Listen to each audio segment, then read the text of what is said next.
Pause the video and think about how you would answer these questions.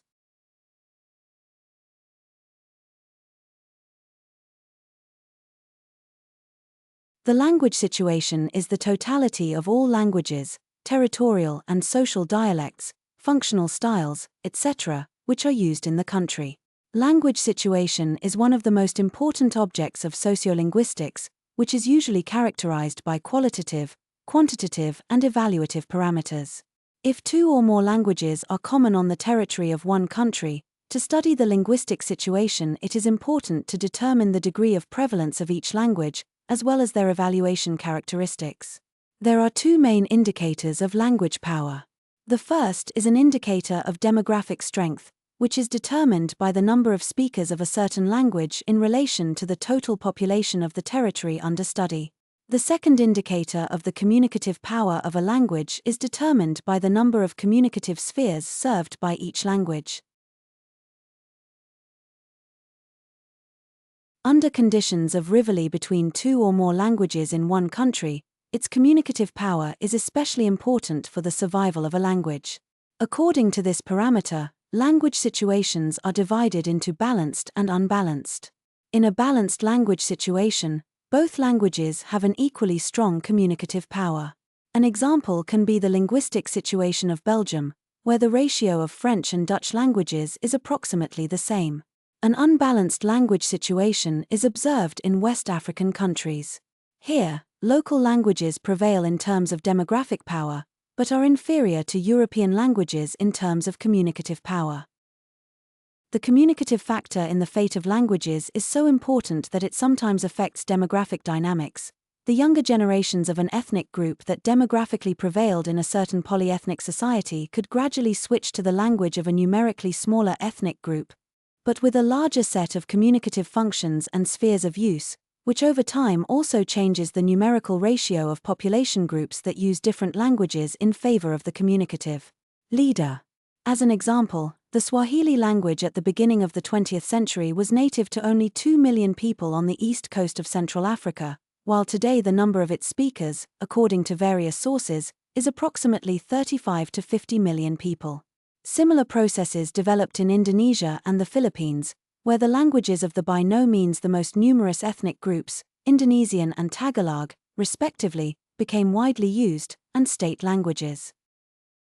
The language situation in Ukraine is unique from the point of view of rapid dynamic changes that reflect the historical and socio-cultural realities of our time.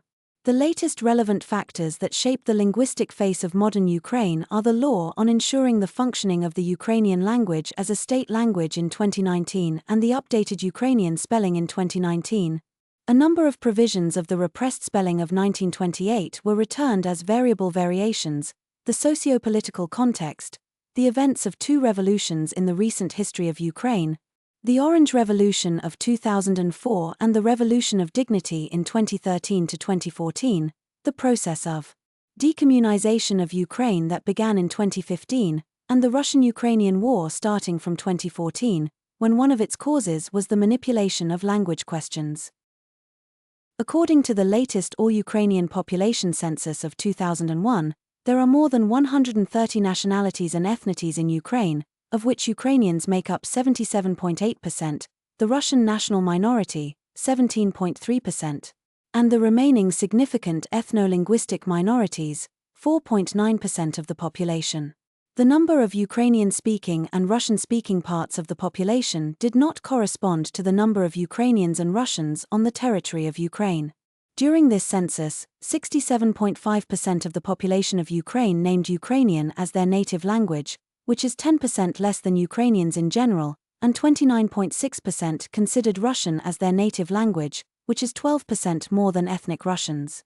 It is striking that the Russian language in Ukraine is not correlated with the Russian nationality, but more often, perhaps, is a consequence of the language policy of the previous totalitarian regimes.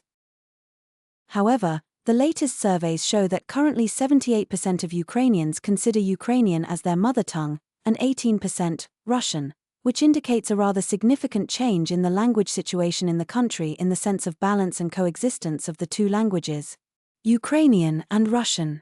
In western and central Ukraine, An almost overwhelming majority call Ukrainian their native language. In the southern region, only 56% said Ukrainian was their native language, 41% Russian. In the east, 59% consider Ukrainian their native language, 34% Russian. Young people more often call Ukrainian their native language. These surveys were conducted in all regions of Ukraine, except for the annexed Crimea and the occupied territories of Donetsk and Luhansk regions. The territorial heterogeneity of the regions is noticeable.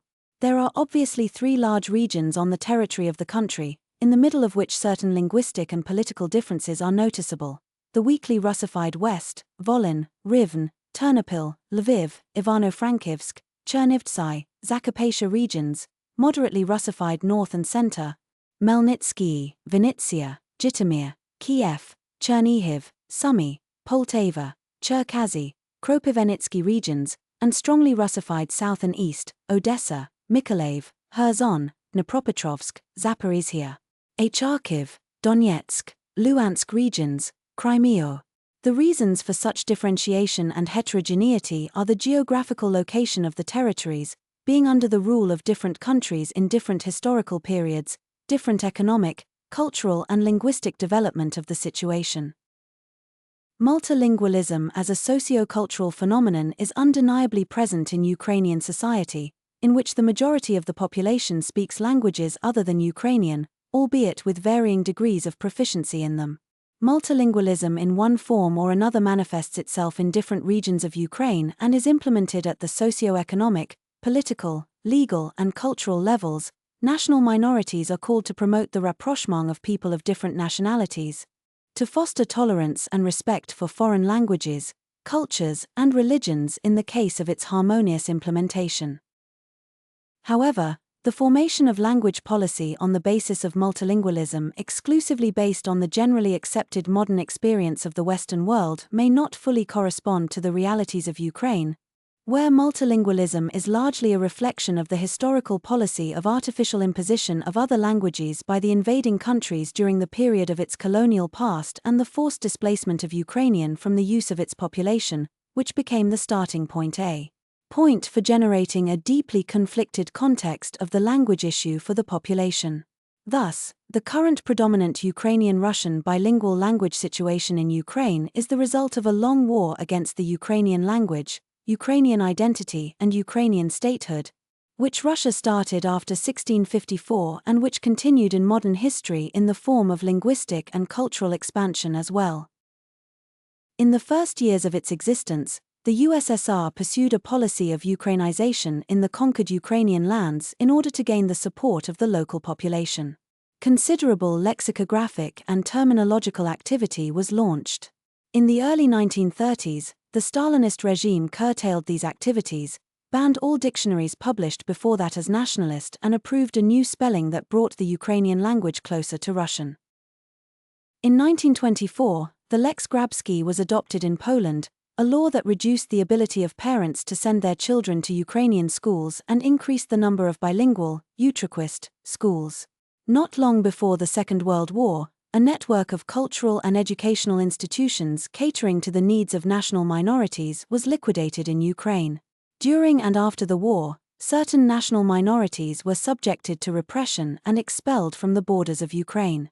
In the post-war period, there were certain positive changes in the attitude towards national minorities in Ukraine. However, the policy of Russification of the Ukrainian ethnic group, especially in the eastern regions, continued. Gradually, through the introduction of the Russian language in all higher educational institutions, the western regions of Ukraine were drawn into the orbit of assimilation as well. In the years preceding the collapse of the Soviet Union, with the help of harsh administrative and discriminatory measures, a significant part of the Ukrainian ethnic group was assimilated, primarily in the large industrial centers of eastern, southern, and partly central Ukraine. In the conditions of a noticeable decrease in the population in rural areas of Ukraine and the aggressive implementation of the policy of merging the peoples of the USSR into a single Soviet nation by the communist regime, the linguistic assimilation of Ukrainians has reached a threatening scale. Only in 2019, the president of already independent Ukraine finally signed the law on ensuring the functioning of the Ukrainian language as the state language. The current linguistic situation in Ukraine should be considered as the result of an incomplete assimilation process of the forced transformation of the Ukrainian-speaking community into a Russian-speaking one, which was carried out with the aim of completely dissolving the Ukrainian ethnos in Russian and destroying Ukrainian Ukraine. Centuries-old deformation of the language environment led not only to a sharp reduction of the Ukrainian language space, but also to deforming the mentality of Ukrainian citizens, instilling in them foreign stereotypes and a sense of inferiority. Thus, the identity of the Ukrainian nation got eroded, as well as the spiritual destruction of the human reserve from which the Ukrainian elite is formed progressed. Particularly dangerous was the linguistic and cultural expansion of Russia, accompanied by streams of hatred and contempt for the Ukrainian language, the Ukrainian nation, and Ukrainian statehood, that was intended to nurture a Russian-speaking Ukrainophobe out of a Ukrainian citizen. For example, in the east and south of Ukraine, a movement was provoked among a part of the population to grant the status of the official Russian language. In Zakarpattia, the idea of the so-called ethno-linguistic separateness of the Ruthenians was forced. Noticeable changes in language self-identification took place between 2012 and 2016. Some of the key reasons were society's reaction to the that-time government's experiments in language policy, events of the Revolution of Dignity, Russia's aggression against Ukraine in 2014 and occupation of Crimea and certain territories of Donetsk and Luhansk regions. As of 2017, according to separate polls, despite criticism in the mass media regarding the radical introduction of the Ukrainian language in society, 76% of the population spoke in favor of language proficiency certification for civil servants, 61% for the introduction of a similar exam for obtaining citizenship, 90% consider it necessary for all civil servants and heads of medical institutions. Changes in self-identification occurred due to changes in the attitude towards the Ukrainian language in the center, as well as in the south and east of the country. American sociolinguist, expert on the language policy of the post-socialist countries of Eastern Europe, Kurt Wohlgeiser, expressed interesting thoughts about our language situation. The researcher considers Ukraine to be a unique combination of different linguistic situations. The position of the Ukrainian language is striking from the point of view that, at first glance, it is the language of the ethnic majority in Ukraine. At least the majority of Ukrainians recognize it as their native language. But when it comes to the daily use of the Ukrainian language, you understand that in some regions of Ukraine it is actually the language of an ethnic minority, or a language of reduced cultural value. The linguistic assimilation of the local population led to this, as a result of which the Ukrainian language was practically displaced in these territories.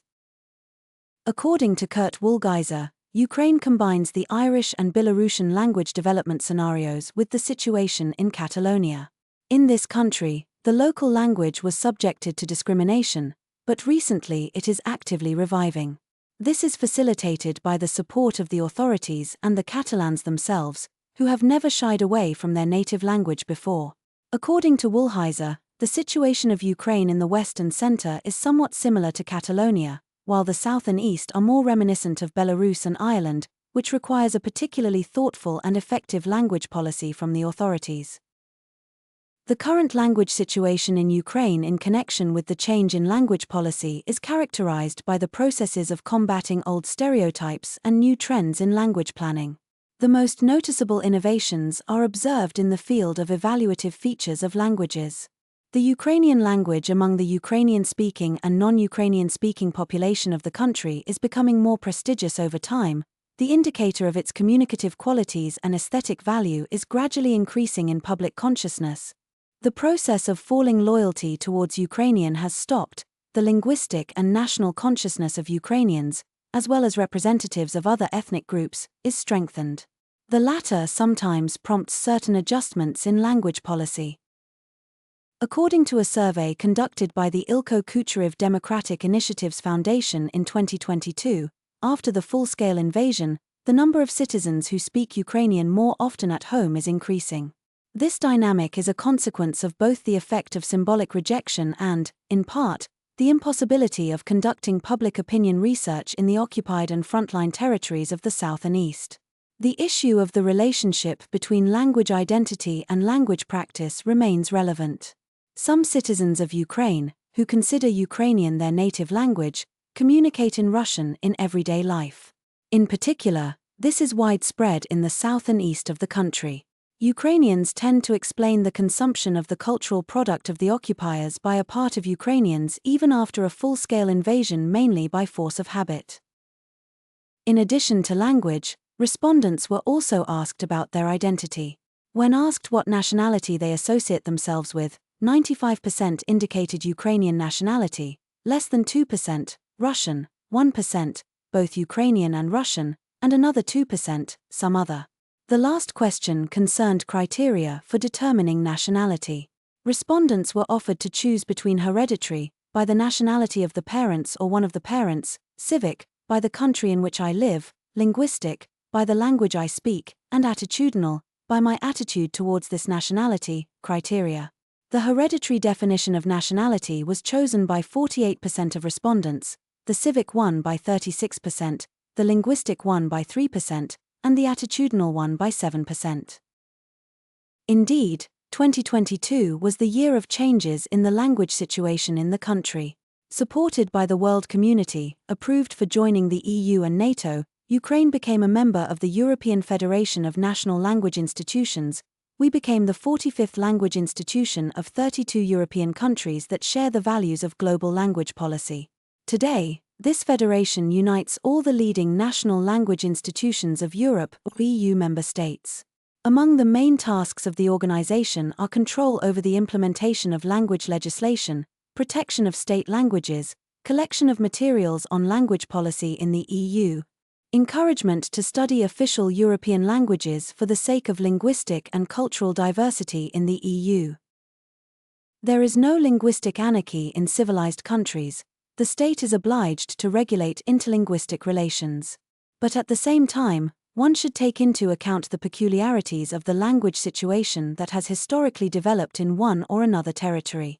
The Ukrainian language situation is unique in its own way. Multilingualism is necessary for the peaceful coexistence of different cultures and ethnic groups, but at the same time it combines opposite ideas about the world and life in it. Sometimes it even calls into question the possibility of the existence of a monolingual culture and causes concern about its preservation, but at the same time it expands the cultural range due to inclusion in the experience of foreign language communities.